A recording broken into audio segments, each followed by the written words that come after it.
Halo, assalamualaikum. Hari ini kita berjumpa kembali dalam acara reaction sebuah video kenapa Amerika bisa jadi ekonomi terbesar di dunia. Ya, yang kita tahu Amerika jadi negara superpower selama 100 tahun. Kok bisa ya? Gimana caranya mereka boleh menjadi sebuah negara besar? Jom kita tengok videonya.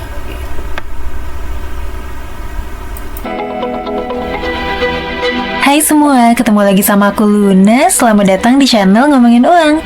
Di video kali ini aku mau bahas tentang kisah sebuah negara yang selama 100 tahun terakhir ini berhasil jadi kekuatan ekonomi terbesar di dunia. Apalagi kalau bukan negara Amerika Serikat. Padahal sekitar 150-200 tahun yang lalu, ekonomi Amerika itu belum ada apa-apanya. Kalau misalnya dibandingin sama kerajaan Inggris, kekaisaran Cina, dan juga kerajaan di Hindustan. Tapi cuma dalam waktu singkat, negara Amerika saat ini bisa jadi kekuatan raksasa dengan proporsi GDP mencapai 24% dari seluruh GDP di dunia saat ini. Bahkan kalau misalnya dibandingin sama Indonesia nih, GDP negara Amerika itu 20 kali lipat lebih besar daripada GDP Indonesia.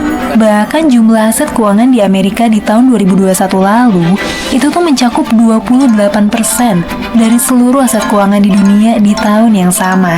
Sekarang masuk ke kekayaan alam. Amerika ini punya cadangan sumber daya alam terbesar nomor 2 di dunia dengan nilai 45 triliun dolar yang mencakup batu bara, gas alam, tembaga, emas, kayu, dan masih banyak lagi.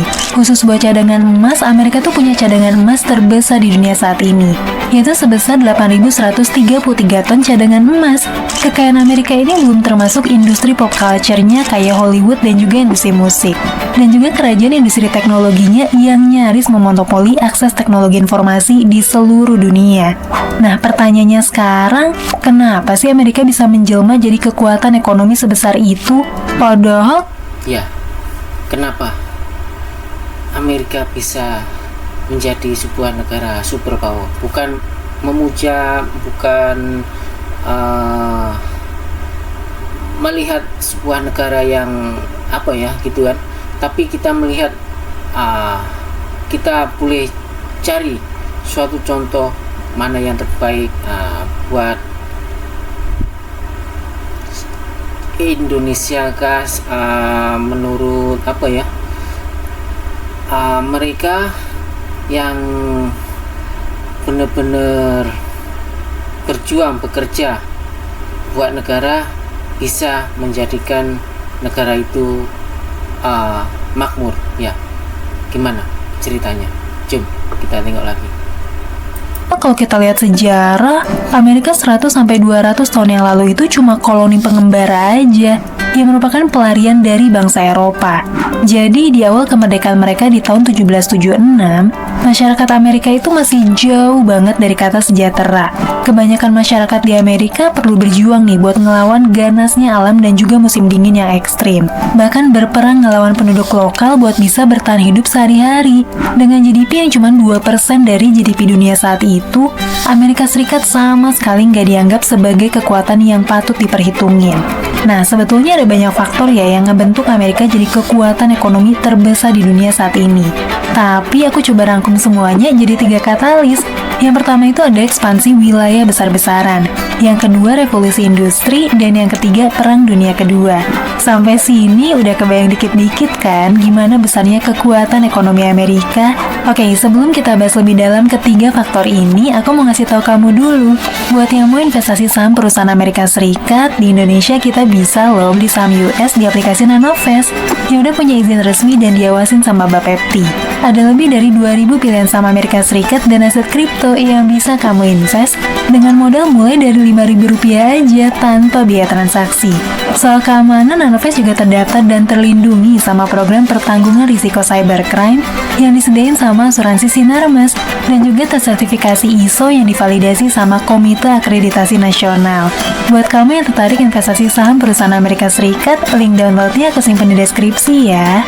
Ada juga program khusus dengan hadiah ratusan juta rupiah yang bisa kamu cek langsung di sosial media Nanoface.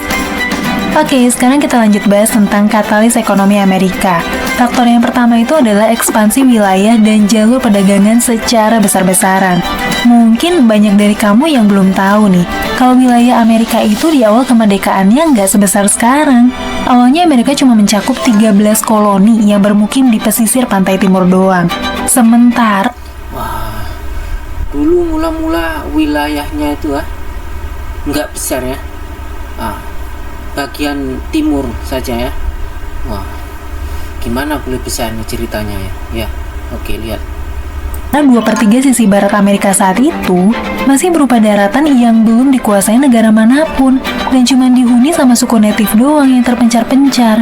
Waktu itu Amerika juga belum sadar gitu betapa luasnya daratan di sisi barat dan betapa banyaknya sumber kekayaan alam yang tersedia di benua itu. Sampai akhirnya ada upaya ekspansi besar-besaran ke seluruh daratan Amerika sampai ke pesisir barat setelah mereka nyatain merdeka. Secara umum Amerika ngelakuin ekspansi wilayah dengan berbagai cara. Entah itu dengan beli wilayah yang dikuasain sama negara Eropa lain, atau dengan konflik bersenjata, baik sama negara Eropa lain ataupun sama penduduk lokal. Selama 70 tahun ngelakuin ekspansi wilayah dari tahun 1783 sampai 1853, luas wilayah daratan Amerika Serikat tuh nambah lebih dari 3 kali lipat. Dengan upaya perluasan ini, ada banyak cadangan sumber daya alam yang mereka kuasai nih, buat jadi basis kekayaan mereka selama ratusan tahun ke depan. Dan selain perluasan di daratan, di tahun 1850-an Amerika tuh juga ngelakuin ekspedisi laut, bahkan sampai ke daerah pesisir Jepang. Saat itu Amerika mengklaim ratusan pulau kecil tak berpenghuni di lautan Pasifik dan Karibia buat ngincar deposit guano yang saat itu tuh berharga banget. Dengan aktifnya ekspansi yang dilakuin sama Amerika Serikat, wilayah mereka makin jauh membentang sepanjang 16.000 km dari kepulauan Karibia sampai kepulauan Filipina di Pasifik. Semua itu bikin Amerika Serikat punya wilayah sepanjang 16.000 km dengan segala kekayaan sumber daya alam dan jalur perdagangan yang strategis. Kita lanjut ke faktor kedua yuk, yaitu revolusi industri. Dengan wilayah yang semakin luas, jalur transportasi tuh jadi elemen yang penting banget nih buat pertumbuhan ekonomi di Amerika. Kondisi ini ngedorong para pengusaha dan pebisnis buat bersaing ngembangin teknologi demi memperlancar perdagangan di benua Amerika. Persaingan besar ini akhirnya ngelahirin era revolusi industri di Amerika. Persaingan bisnis ini macu teknologi industri di seluruh pelosok Amerika, mencakup lokomotif, mesin penenun, mesin uap, tambang minyak dan batu bara, dan masih banyak lagi. Bahkan gak jarang pebisnis Amerika ini ngirim mata-mata gitu ke Inggris, yang saat itu mimpin kemajuan teknologi di dunia buat nyontek desain-desain mesin dan teknologi yang berkembang. Begitu caranya Amerika bisa jadi negara maju, sampai kirim mata-mata ke Eropa ya. Dia orang mau belajar bagaimana jadi negara maju ya, begitu. Di Eropa saat itu. Di antara banyaknya inovasi teknologi yang dinikmatin Amerika saat itu, salah satu yang paling berpengaruh adalah jalur kereta api dan lokomotif. Dengan jalur kereta api dan lokomotif, distribusi komoditas, ternak, dan tenaga manusia bisa dilakukan secara cepat dan massal ke seluruh wilayah Amerika Serikat dari ujung ke ujung. Dengan adanya jalur kereta, biaya transportasi antar wilayah bisa dipangkas nih sampai 95%. Hal ini bikin aktivitas ekonomi dan perdagangan juga makin lancar dan murah. Hasilnya Amerika ngelahirin era kemajuan ekonomi besar-besaran. Di era tahun 1860-an, banyak kota baru yang tercipta di Amerika, yang awalnya tuh cuma stasiun transit dan depot perbekalan kereta api, akhirnya berkembang jadi 7.000 kota yang tersebar di seluruh daerah. Negara Amerika berangsur-angsur bertransformasi nih, dari negara agraris jadi negara industri. Puncaknya pas Perang Saudara yang dimenangin sama Abraham Lincoln. Ini nandain berakhirnya era perbudakan di Amerika, dan jadi awal kebangkitan industrialisasi massal di Amerika. Pada puncaknya industrialisasi di Amerika ini ngelahirin entrepreneur tersukses panjang masa kayak Andre Carnegie dan juga Rockefeller yang sampai sekarang dianggap sebagai pebisnis terkaya sepanjang sejarah, sekaligus mempelopori modernisasi negara Amerika. Sampai akhirnya di akhir abad 19 untuk pertama kalinya GDP Amerika berhasil ngalahin GDP kerajaan Inggris yang merupakan kekuatan ekonomi terbesar saat itu. Dan sejak saat inilah Amerika mulai era dominasi ekonominya sampai dengan sekarang. Kita masuk ke faktor ketiga yuk, yaitu Perang Dunia Kedua. Ini tuh adalah salah satu momen nih dalam sejarah yang paling banyak berpengaruh pada ekonomi Amerika. Setelah Perang Dunia II berakhir di tahun 1945, bisa dibilang hampir semua negara tuh dalam keadaan hancur lebur. Tapi justru Amerika ngalamin hal sebaliknya. Bahkan bisa dibilang Amerika itu adalah satu-satunya negara yang justru makin makmur dari Perang Dunia II. Tapi kok bisa gitu ya? Salah satu faktornya itu karena wilayah Amerika terpisah sama dua samudra dari belahan dunia lain. Jadi otomatis kenapa Amerika semasa Perang Dunia boleh selamat, nggak hancur seperti negara yang lain? Sebab wilayahnya berada jauh dari tempat konflik di mana-mana negara saat itu ya. Wilayahnya nggak kena dampak langsung dari perang yang terjadi di Asia, Eropa, dan juga Afrika. Selain itu, ketika perang berkecamuk, Amerika dapat banyak pesanan mesin perang dari negara sekutunya kayak Inggris dan juga Soviet. Kebutuhan perang itu mulai dari senjata, pesawat tempur, kapal perang, sampai pakaian, makanan, dan segala aksesoris peralatan tempur. Kapasitas industri Amerika saat itu sanggup nih buat memproduksi kebutuhan perang dalam jumlah yang jauh lebih besar daripada gabungan seluruh negara lain baik itu sekutu maupun Aksis. Dan selama Perang Dunia berlangsung, penyerapan tenaga kerja di Amerika itu tinggi banget dan tingkat pengangguran turun rendah banget sampai 1,2%. Itu tuh adalah rekor tingkat pengangguran terendah sepanjang sejarah Amerika. Berkat banyaknya pesanan pabrik dan lapangan kerja yang terbuka, Amerika nikmatin salah satu pertumbuhan ekonomi paling spektakuler dalam sejarahnya. PNB mereka ningkat nih lebih dari 200% selama 6 tahun. Dari 100 miliar dolar di tahun 1939, jadi 232 miliar dolar di tahun 1944. Gaji buruh pabrik tuh naik hampir 100% dalam 6 tahun. Dari 24 dolar di tahun 1939, jadi 46 dolar per minggu di tahun 1945. Selain produksi alat tempur, Amerika tuh juga ngejual obligasi perang buat jadi tabungan masyarakat Amerika.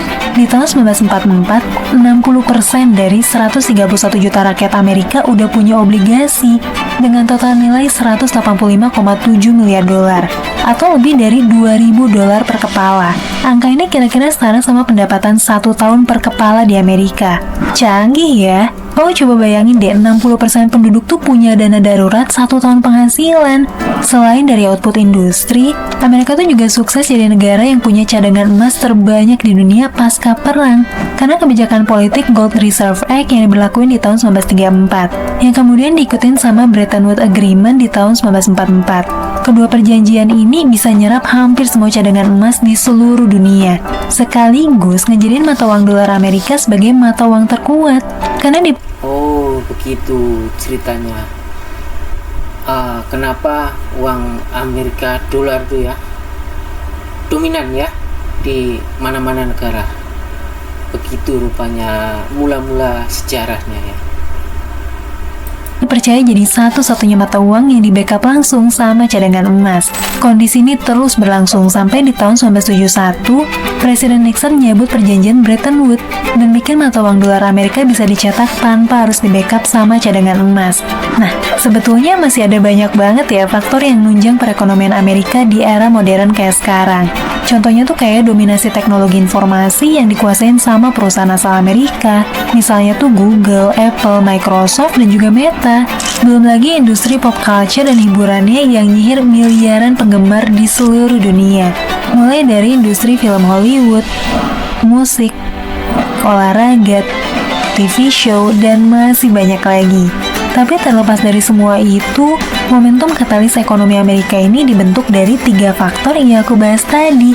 Perluasan wilayah, industrialisasi lokomotif, dan juga momentum Perang Dunia II. Tanpa ketiga katalis itu, Amerika tuh belum tentu bisa jadi negara terkuat di dunia kayak sekarang. Menurut kamu, apa Indonesia bisa ngikutin jejak Amerika? Kira-kira momentum kayak gimana ya yang bisa bikin Indonesia punya katalis? Kalau bicara di Indonesia, momentum apa yang tepat, yaitu kena ada kesadaran daripada pemimpin, ya, stop ego sektoral, itu baru insya Allah boleh jadi Indonesia boleh jadi negara maju, ya. Kurangi corruption, ya. Oke. Percepatan ekonomi di masa depan, ceritain pendapat kamu di kolom komentar ya. Sampai ketemu lagi di video selanjutnya. Tetap di channel Ngomongin Uang, karena ngomongin uang gak ada habisnya. Ya, begitu ceritanya, ya. Kenapa Amerika bisa jadi negara maju? Sebab ada momentum-momentum yang dia manfaatkan sebaik mungkin buat kemajuan negaranya di Amerika sana. Oke, lain kali berjumpa lagi di video reaction selanjutnya. Oke, assalamualaikum, bye.